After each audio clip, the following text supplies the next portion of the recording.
이 지혜는 이 세대의 통치자들이 한 사람도 알지 못하였나니 만일 알았더라면 영광의 주를 십자가에 못 박지 아니하였으리라.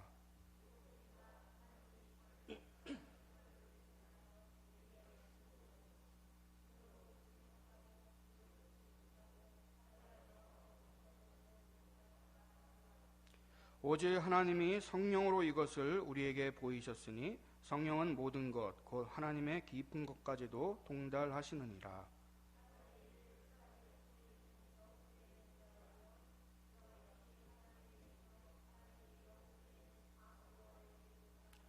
우리가 세상의 영을 받지 아니하고 오직 하나님으로부터 온 영을 받았으니 이는 우리로 하여금 하나님께서 우리에게 은혜로 주신 것들을 알게 하려 하심이라.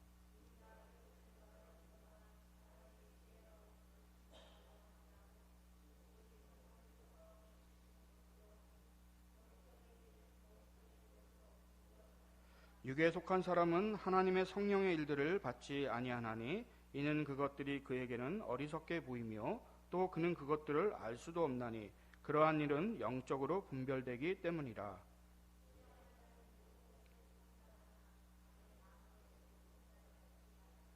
같이요. 누가 주의 마음을 알아서 주를 가르치겠느냐. 그러나 우리가 그리스도의 마음을 가졌느니라. 아멘. 그리스도의 마음으로라는 말씀으로 함께 은혜를 나누기를 원합니다. 이런 말씀이 있더라고요. 미네르바의 부엉이는 황혼 무렵에 날개를 편다. 말이 좀 멋있는데 이게 그 헤겔이라는 그 철학자의 그 법철학이라는 책에 나와 있는 문구인데요.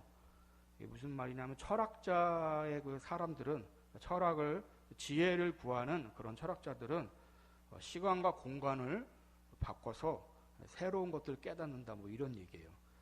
철학 얘기하려고 하는 게 아니라 다른 생각, 다른 사고를 갖는다는 것은 오늘 말씀을 보니까 그리스도인들에게 참 이게 적용이 되는 것 같습니다. 이전에 일상생활 속에서 있다가 우리가 지금 이제 예배로 모이지 않았습니까? 이전에도 우리가 말씀을 듣고 또 말씀을 읽고 알고 있었던 말씀 가운데 있지만 어느 순간, 어느 시간, 예를 들면 이렇게 예배 가운데 갑자기 이런 것들이 깨달아지는 것입니다. 진리가 내 안에 들어온다는 것이죠. 이게 놀라운 참 하나님의 은혜가 아닐 수가 없습니다. 전에 그래서 우리 신 목사님도 그 말씀을 하셨는데 로고스와 레마 기억하십니까? 딱 이게 그런 내용입니다. 성도 여러분, 하나님을 믿으십니까? 하나님 믿으십니까? 예. 그러면 하나님의 말씀을 믿으십니까? 예. 보통 우리가 전도를 하거나 이럴 때 예수 믿으십니까? 예수 믿으세요. 이렇게는 많이 하는데 성경 말씀을 믿으십니까? 하나님 말씀을 믿으십니까? 이렇게는 다 질문을 안 하는 것 같습니다. 그런데 사실 이 말씀을 믿는다는 것은 오히려 우리에게 적극적으로 삶의 방식을 읽을 수 있는 기준을 갖게 하는 것입니다. 이 말씀에 대해서 역사적으로는 증명이 된 게 있는데요. 우리가 잘 알다시피 2차 대전 때 많은 사람을 죽음으로 이끌었던 그 독재자 히틀러 있습니다. 이 사람이 얼마나 선동가였냐면 자신의 그 자서전에도 그런 얘기를 쓰고 있는데 자기가 한번 연설을 하면은 사람들이 시큰둥하다고 합니다. 그런데 똑같은 연설을 한 번 더 하면은 그때는 사람들이 과연 그런가 하고 이렇게 반신반의한다고 해요. 그리고 세 번째 똑같은 연설을 하게 되면 그때는 사람들이 열광을 해서 마음을 같이 한다고. 그래서 아마 놀라운 그런 세계 대전도 일으키고 역사의 어떤 일들을 일으켰던 것 같은데 왜 이럴 수 있는가 하면은 바로 신념이라고 그렇게 얘기를 하고 있습니다. 확신에 차 있는 그런 어떤 신념은 사람들의 마음을 빼앗는다는 거죠. 그러니까 어떤 말을 할 때도 정말로 내가 목숨을 걸고도 이 말씀을 한다, 이런 신념에 차면 사람들이 듣는다는 거죠. 세상의 한 독재자의 연설에도 그 신념이 담은 것에 역사가 흔들리고 바뀌는데 이 진리이신 하나님 말씀을 내가 믿고 목에 칼이 들어와도 내가 변하지 않는다 한다면 얼마나 큰 역사를 이룰 수가 있겠습니까? 우리 성도 여러분들이 이 말씀에 정말 무게중심을 다시 한번 새롭게 하셔서 이 말씀 안에 확신과 믿음을 갖는 우리 목단 성도님 되시기 바랍니다. 요한복음 1장 1절에도 태초에 말씀이 계시니라. 이 말씀이 하나님과 함께 계셨으니 이 말씀은 곧 하나님이시니라. 바로 우리가 성경 말씀을 믿는다는 것은 다른 말로 얘기하면 하나님을 믿는다는 그런 말이라고 할 수 있죠. 오늘 본문에서도 바울 사도는 세상의 지혜와 다른 하나님의 지혜를 말하고 있습니다. 전에도 이 부분에 대해서 말씀을 좀 드린 바가 있는데 오늘 그 연장선상에서 하나님의 능력과 함께 하나님의 지혜에 대해서 또 오늘 이렇게 말씀을 이어가고 있습니다. 이 지혜는 바로 영원한 지혜라고 오늘 말씀을 해주고 있습니다. 오늘 본문 6절에 보면은 이 세상의 지혜가 아니요 또 이 세상에서 없어질 통치자들의 지혜도 아니다, 이렇게 언급을 하고 있습니다. 보통의 지혜는 시대와 그 시대 사람들의 사고방식에 따라서 바뀌어지는 지혜가 너무 많죠. 그래서 그런지 보통 옛날 사람들의 사고방식들이 오늘날에는 받아들이기 힘든 그런 낡은 방식이 참 많이 있는 것 같습니다. 지금은 그래서 스마트 시대 이런 얘기를 하죠. 우리 성도님들은 이미 이 스마트 시대에 다 이제 안에 들어와 계시는데 저 어렸을 때만 해도 아날로그 방식이 많았어요. 이게 무슨 말이냐? 다 일일이 사람 손을 거쳤다는 거죠. 그런데 지금은 그 사람 손이 아닌 기계들이 참 많은 것들을 감당하고 있다는 거죠. 텔레비전에 내가 나왔으면 얼마나 좋겠나, 뭐 이런 동요 기억나십니까? 저 어렸을 때만 해도 정말 TV라는 것이 참 동경의 대상이었는데 저도 매주마다 이 화면을 통해서 지금 제 얼굴이 나오고 있지 않습니까? 지금은 뭐 1인 방송 시대라고 해서 이제 자기가 방송국을 운영할 수 있는 그런 시대가 되었더라고요. 지난번에 이제 구역 공과제 들어가신 분들은 아시겠지만 우리 담임 목사님도 이제 그 하시던데 배경 그런 것도 이제 방송에서 다 만들 수가 있더라고요. 얼마든지 조장이 가능한 정말 새로운 시대 가운데 있습니다. 그렇다 보니까 어느 게 정말이고 어느 게 좀 가짜인지 그런 것도 구분이 참 힘든 그런 시대가 된 것 같아요. 뭐 어르신들도 이제 카드 사용하는 것 정도는 뭐 다 잘 하시는 것 같은데 지금의 시대를 보면은 이제 지갑도 안 들고 다니는 그런 시대가 되었습니다. 그래서 이제 젊은 사람들은 지갑이 없는 핸드폰에 다 모든 게 있더라고요. 저는 아직까지는 지갑을 들고 다니는데 젊은 분들을 보니까 핸드폰으로 모든 것을 다 결제하는 그런 시대가 되었어요. 이 시대의 통치자들의 지혜가 새롭게 계속해서 바뀌고 있습니다. 이게 세상의 지혜입니다. 그러나 변하지 않는 지혜를 지금 이야기하고 있죠. 바로 하나님의 지혜입니다. 이 지혜는 이 시대의 통치자들이 한 사람도 알지 못하였다. 이미 고린도 시대 때부터 지금도 마찬가지죠. 지금도 교회 안에서 말씀이 전해지고 있지만 이 지혜를 깨닫고 아는 사람들은 사실 극소수에 불과하다는 겁니다. 그래서 오늘 말씀에 이런 말씀을 합니다. 만일 알았더라면 영광의 주를 십자가에 못 박지 아니하였을 것이라. 그럴 것입니다. 예수가 누구인지 주님의 지혜가 무엇인지를 알았다면 예수님을 결코 십자가에 못 박는 그런 어리석은 일을 하지는 않았겠죠. 예수님께서 누가복음 23장 34절에서 그래서 이런 기도의 말씀을 합니다. 십자가의 상에서 아버지 저들을 사하여 주옵소서 자기들이 하는 것을 알지 못함이니이다. 이런 예수님의 용서의 기도를 올리셨는데 이 세상의 지혜 아직도 이것들이 열려지지 않은 사람들에게는 무지몽매한 모습으로 있다는 것입니다. 성도 여러분, 깨닫는 것이 은혜인 줄로 믿습니다. 이 복음이 들려지는 것이 이것이 깨달아지는 것은 하나님의 지혜가 아니고서는 알 수 없다는 거죠. 오늘 말씀은 바로 이 말씀을 하고 있는 것입니다. 전에 그 학생부 설교 시간에도 한번 소개해드린 기억이 있는 것 같은데 우리 그 기독교 교계사에서 성 어거스틴 다 한 번씩은 들어보셨을 것 같은데 참회록에서 자신이 어떻게 주님을 만나고 회심하였는지 그것을 기록하고 있지 않습니까? 어느 날인가 담장 너머로 아이들이 노랫소리하는 것을 들었는데 그 노래가 자꾸만 성경책을 집어들고 읽어라 그런 노랫소리가 들렸다고 합니다. 아마 어거스틴에게만 들렸던 소리가 아니었을까. 그래서 성경책을 딱 펼쳐 읽었는데 그 말씀에 어거스틴이 깨진 것이죠. 그때 그 시간에 바로 하나님께서 어거스틴을 향한 놀라운 계획이었고 그것이 구원을 이루기 위한 하나님의 지혜였다는 것을 우리는 알 수가 있는 것입니다. 오늘 우리가 이 예배를 통해서도 하나님께서는 우리 모든 사랑하는 성도님들 각자의 삶 가운데 하나님의 놀라운 지혜가 임하여서 이전에 맛보지 못했던 새로운 하나님의 지혜와 구원의 역사를 이루게 되는 줄로 믿습니다. 이사야서 40장 8절에도 푸른 마르고 꽃은 시드나 우리 하나님 말씀은 영원히 서리라. 바로 이 하나님의 지혜가 계속해서 이어지고 있으며 오늘 이 시간에도 하나님의 지혜가 인도받는다는 것을 우리는 믿어야 할 것입니다. 이 지혜가 바로 진리라고 말씀하고 있죠. 역사 이래 사람들은 계속해서 이 진리를 추구하고 또 물었지만 시대마다 계속해서 다른 이야기를 하고 있습니다. 오늘 예수 그리스도를 믿는 우리들은 다른 것이 아닌 바로 이 하나님의 지혜가 바로 예수 그리스도이고 복음이라고 우리는 확실하게 또 확신하게 말씀할 수 있어야 되는 줄로 생각하는 것입니다.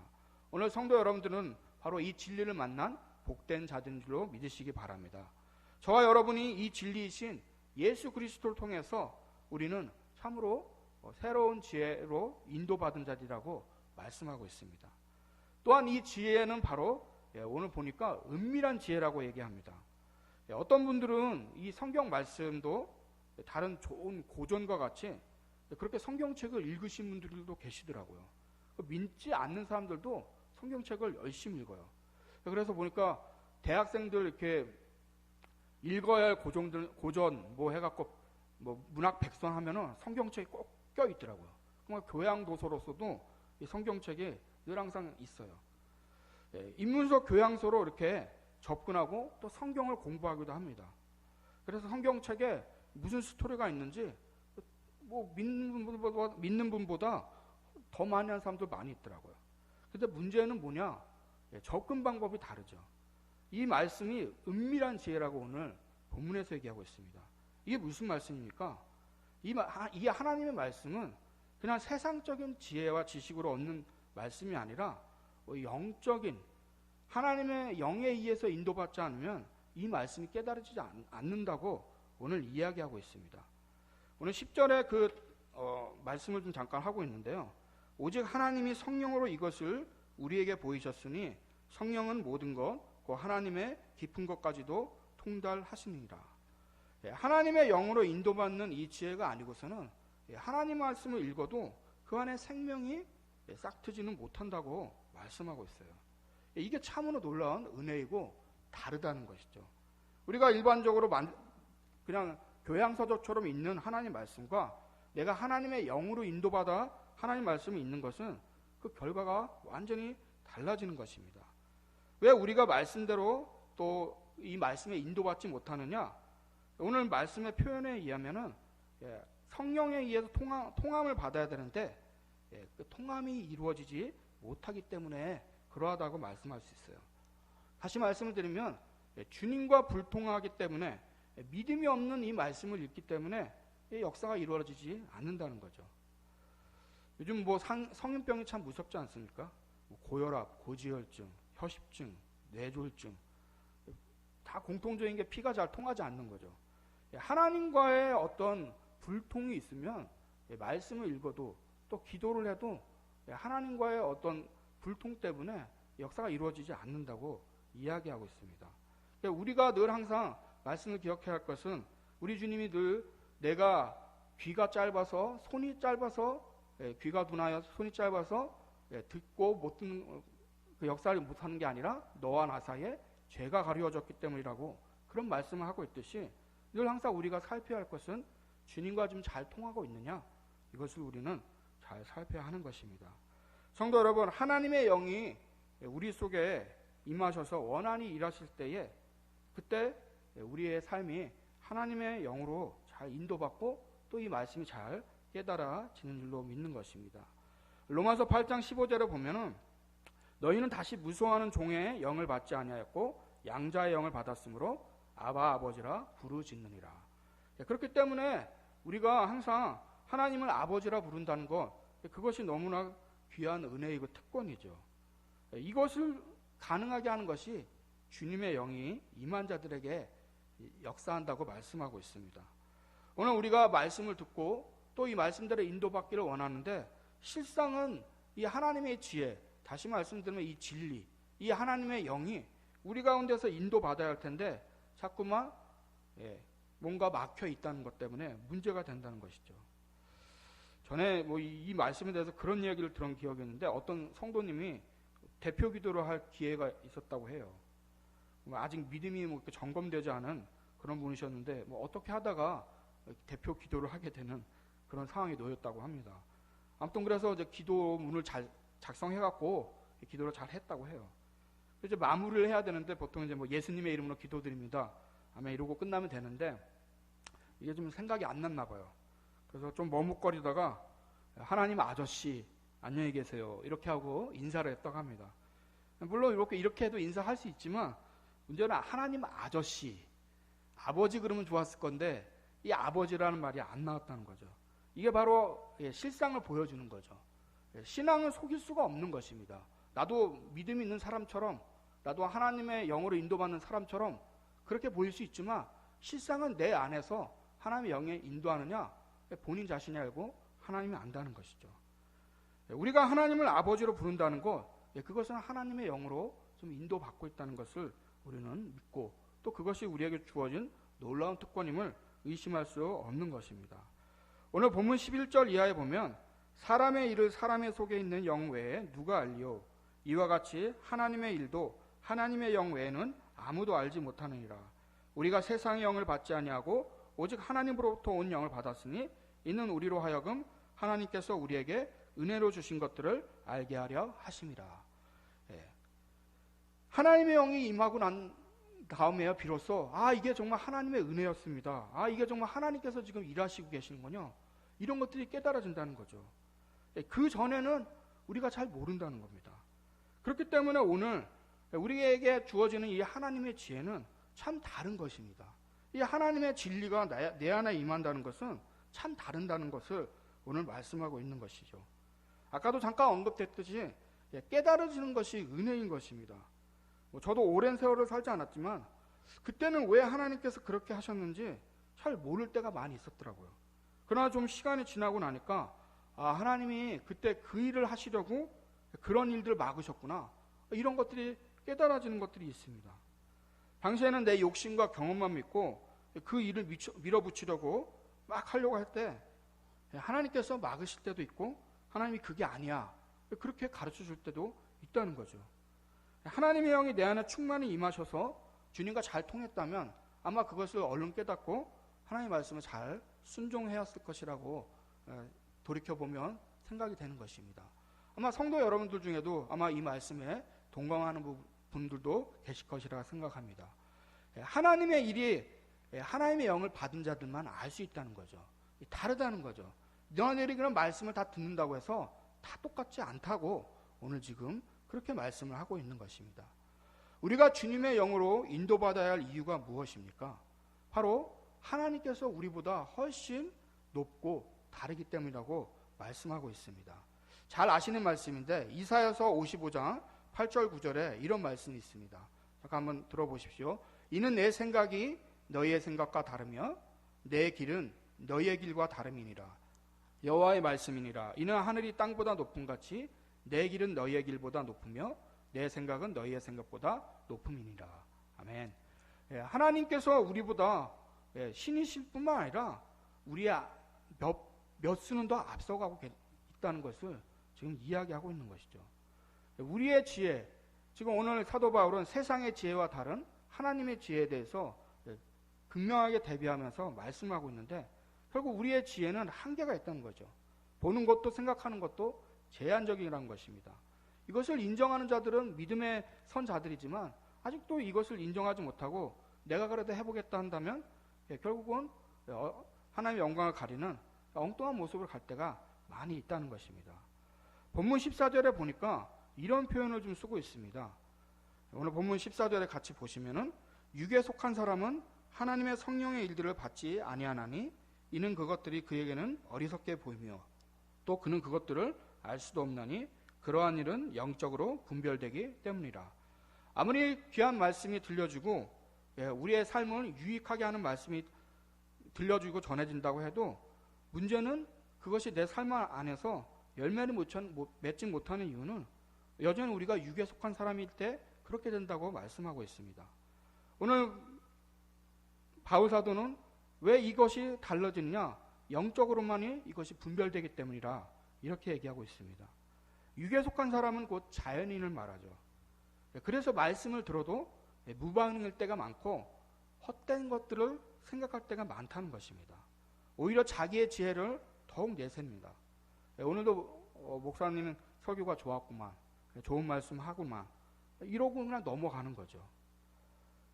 그런 상황과 자기 유익에 맞는 말씀으로 자꾸만 나를 길들이기 때문에 결국 이런 사람들은 육에 속한 사람이라고 이야기하고 있습니다. 육에 속한 사람 중에 성경에 참 많은 인물들이 나오는데 에서를 잠깐 좀 생각해 보고 싶습니다. 우리 성경에서 에서에 대한 말씀을 좀 들어보셨겠지만 에서가 이삭의 장자권을 받은 자 아닙니까? 그런데 야곱이 만든 그 팥죽 한 그릇에 장자의 명분, 장자권을 넘기죠. 지금 그 육에 속한 사람 에서는 눈앞에 있는 문제, 그것 외에는 생각할 겨를이 없는 것입니다. 잠깐만 생각하면 팥죽 한 그릇보다는 장자의 명분이 얼마나 귀한 것인지, 고대 사회 속에서는 이 장자의 명분이 그냥 명분이 아니라 말 그대로 그 아버지의 재산 권리 모든 걸 다 받는 그러한 신앙의 그런 계승을 이어지는 그런 아주 복된 것이라고 얘기하고 있습니다. 근데 지금 자기가 배고픈 그 욕망을 하나 해결하기 위해서 이거 대수롭지 않다고 생각하는 것이죠. 하나님의 나라, 하나님의 영광, 이런 것에 그렇게 관심이 없는 사람입니다. 후에 에서에 대한 말씀이 한 번 더 나오는데 결혼에 대한 말씀을 좀 하고 있더라고요. 그냥 읽고 넘어갈 수도 있는데 이 에서가 가나안 사람들의 딸들과 결혼을 하게 됩니다. 분명히 가나안 사람의 딸들과는 결혼하지 말라, 그러한 언약의 말씀이 있었는데 결혼을 하죠. 그래서 부모에게 근심이 되었다고 말씀하고 있습니다. 그리고 나서 이제 야곱이 밧단 아람으로 가서 아내를 삼는 그런 모습이 있습니다. 그래서 자기도 뭔가 부모에게 환심을 사고자 결혼을 한 번 더 하죠. 이 잘못을 만회할 목적으로 결혼을 또 합니다. 이때 맞은 아내가 이스마엘의 딸입니다. 이스마엘이 누굽니까? 아브라함의 후예로부터 벗어난, 쫓겨남을 당한 그 후손이죠. 이스마엘은 하나님의 언약에서 벗어난 사람이에요. 하필이면은 부모님에게 좀 인정을 받기 위해서 선택했는데 그 선택마저도 또 어리석은 선택을 했다는 것이죠. 이것이 바로 육에 속한 사람들의 모습입니다. 계속해서 자기의 욕망에 이끌려서 자기가 원하는 것, 좀 하나님 앞에 좀 그래도 영광을 보이고자 했지만 역시 그것마저도 분별함이 없기 때문에 하나님의 영광을 가리는 그런 모습으로 드러나고 있는 것이 육에 속한 사람들의 전형적인 특징이라고 할 수가 있는 것입니다. 한 가지 더 소개한다면 구약 11기에 보면 또 그런 사건이 나오는데요. 아람 왕이 엘리사를 잡기 위해 많은 군사를 보냅니다. 그때 엘리사의 종이 이제 군사와 말과 병거들이 아주 그냥 가득 싼 것을 보고 두려워합니다. 그때 엘리사가 그런 얘기를 하죠. 주위를 둘러보라. 그랬더니 그때 엘리사의 종이 그때까지는 안 보였었는데 눈이 열리는 것입니다. 주변의 불말과 불병거가 산에 가득한 그런 모습을, 엘리사를 이렇게 가득 둘러싸여 있는 모습을 보게 됩니다. 그 전까지는 안 보였었는데 영의 눈이 열린 것이죠. 이것이 하나님께서 열어주시는 은혜인 것입니다. 성도 여러분, 오늘 말씀을 통해서 또 우리의 어떤 시간과 공간 속에서 이러한 영적인 눈이 열리는 은혜가 있기를 축복합니다. 보이게 될 때, 들리게 될 때 삶이 달라지는 거죠. 그래서 어떤 분들은 수년 동안 말씀을 듣다가 목사님, 말씀이 들리기 시작했어요. 이런 고백을 하는 그런 얘기도 들었어요. 아, 이제서 열리는구나. 하나님께서 이제서 뭔가를 보여주시구나. 오늘 이러한 은혜가 우리 모든 성도에 있기를 진정으로 축원합니다. 신명기 말씀에 보면은 광야에서 1세대들이 매장당하고 그 후세대들을 향해서 하나님께서 다시 명령과 법도를 가르치는 말씀이 나오죠. 그러면서 이렇게 당부를 하십니다. 오늘 내가 너에게 명하는 이 말씀을 너는 마음에 새기고 너는 마음에 새기고. 다른 방법이 없는 것 같습니다. 계속해서 말씀이 마음에 새겨질 때까지 우리는 반복하며 나가야 될 줄로 생각하는 것입니다. 마음에 새긴다는 것은 그 말씀을 명심한다는 것이요. 계속해서 기억해야 한다는 것입니다. 매주마다 우리가 하나님 말씀을 듣지만은 결국은 우리가 말씀을 계속해서 되새기지 않으면 얼마나 많이 복잡한 시대입니까? 잊어버리죠. 기억을 못하는 그러한 이 현대 사회 속에 있습니다. 성도님들의 뭔가 나름대로의 이 말씀을 통한 열림이 있기를 원한다면 노력해야 될 줄로 생각하는 것입니다. 전에 그런 말씀을 들은 기억이 있는데요. 우리는 자꾸만 물기둥을 욕조가 가득 찬 것처럼 생각할 때가 많다는 거예요. 이게 무슨 말씀이냐면 우리 안에 채워져야 할 욕조가 있습니다. 하나님께서 이 욕조, 목욕을 하는 욕조 안에 물이 가득 차게 돼서 넘칠 때에 그때에 비로소 하나님의 은혜와 영광이 우리 안에 드러나는데 우리는 아직 욕조 안에 물이 가득 차지 않았는데 물기둥이 몇 가지 세워 있는 것을 통해 가득 찬 것처럼 오해할 때가 많다는 거예요. 이 물기둥은 뭐냐? 내가 신앙을 위해서 노력하는 몇 가지. 나는 그래도 매일매일 성경 읽어. 나는 그래도 새벽 기도는 빠지지 않고 열심히 나와. 나는 나눔 전도 사역을 열심히 해. 뭔가 하나님 앞에서 봉사하며 은혜를 위한 노력들을 하고 있는데 그런 몇 가지가 내 욕조를 다 가득 채우느냐? 그렇지 않다는 거죠. 우리는 계속 강단에서 말씀을 하고 있지만 죄성을 가진 그러한 자들이기 때문에 계속 어디 부분이 구멍이 나와 있어요. 나의 성품이라든지 나의 가족과의 만남 속에서라든지 하나님과 나만의 있는 시간들 속에서 내가 어떻게 행동하며 나가는지 이런 부분들이 다 있다는 거죠. 이런 것들이 하나님 안에서 계속해서 진리로 채워지고 인도함 받는 수준이 올라갈 때 비로소 하나님의 영광과 그 안에 하나님의 복이 드러난다고 말씀하고 있습니다. 우리는 그렇기 때문에 오늘 내가 이만하면 됐다 이런 생각은 절대로 가져서는 안 될 것입니다. 나만큼만 하면 되지. 내가 그래도 수십 년간 신앙생활 했는데 누구도 자신할 것이 없지요. 사랑하는 성도 여러분, 오늘 우리는 주님의 자녀로 하나님의 영으로 인도받은 귀한 복된 자들인 줄로 믿는 것입니다.